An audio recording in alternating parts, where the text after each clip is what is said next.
to do that. But the outfall, this large amount of waste, we weren't smart. Some engineers came up with a very smart idea to put a way to capture that water moving into the ocean.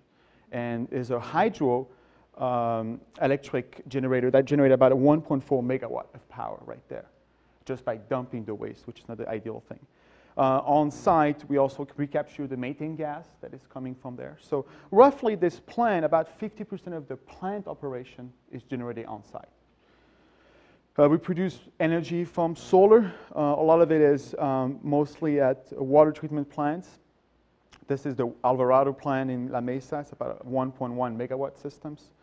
We also have rec centers, police stations, and other buildings, and we're continuing adding more solar power to the buildings.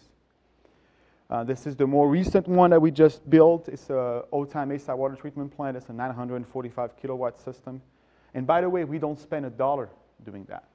What we do is we get a company like, for instance, Sun Edison, who is giving us a power purchasing agreements where we guarantee to buy the power for 20 years, but they own and operate the equipment for 20 years. So it's a very common way for cities. Businesses do the same thing. HP has almost a megawatt system on their roof. They don't pay for it. They just have a guarantee stream of electricity revenue, cost at a specific cost.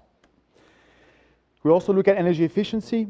That's the other part that we have such a large amount of buildings. Buildings are responsible roughly for 40% of all energy needs, especially in the United States. It's a huge consumption. Look at this building. We spend most of the time in buildings, whether we live or work. In the city, we have this building on the picture, is the Rich Haven. It's where the environmental group reside. It was the first Energy Star building.